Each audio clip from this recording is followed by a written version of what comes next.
Apple is gearing up to launch the iPad 11th Gen, keeping its reputation as the go-to tablet for students, casual users, and budget-conscious buyers. The 10th Gen iPad, released in 2022, was a big shift. It ditched the home button, introduced a sleeker design with flat edges, moved to USB-C, and even repositioned the front camera for better video calls.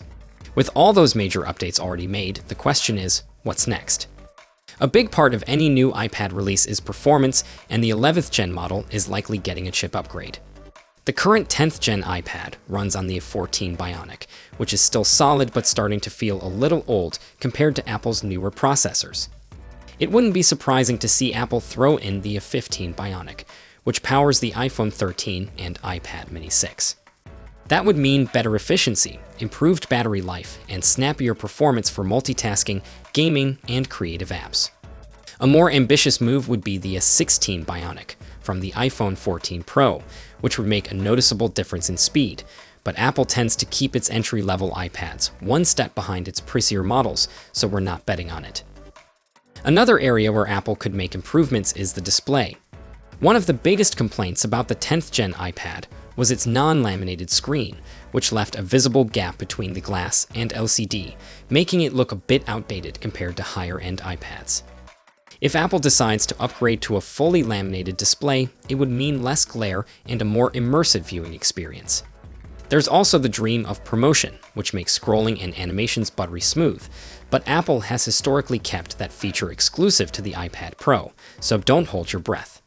Still, a small bump in display quality would make the iPad 11th Gen feel a little more premium without raising the price.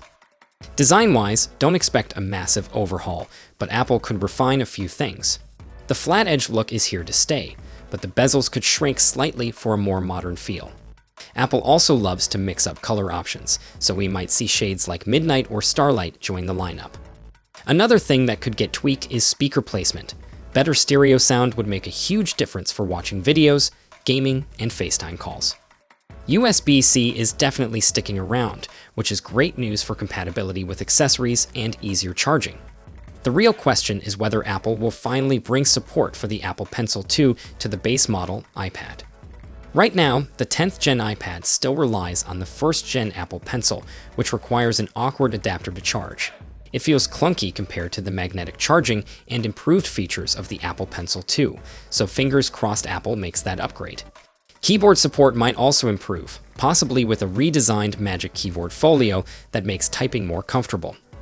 Of course, the iPad 11th Gen will ship with iPadOS 18, which is expected to bring even better multitasking and customization features. Whether it's enhanced Stage Manager support, more interactive widgets, or better Apple Pencil functionality, software updates could make this iPad feel even more capable, especially for students and creatives. Overall, the iPad 11th Gen looks like it'll be an incremental but meaningful upgrade. A faster chip, better display, improved accessory support, and refined design could make it the best budget-friendly tablet on the market. It may not be a game changer, but for those looking for a solid, affordable iPad, it'll likely hit that sweet spot of price and performance. So, what do you think? Are you excited about the next gen iPad, or are you waiting for something bigger? Let's talk in the comments. Until next time, take care.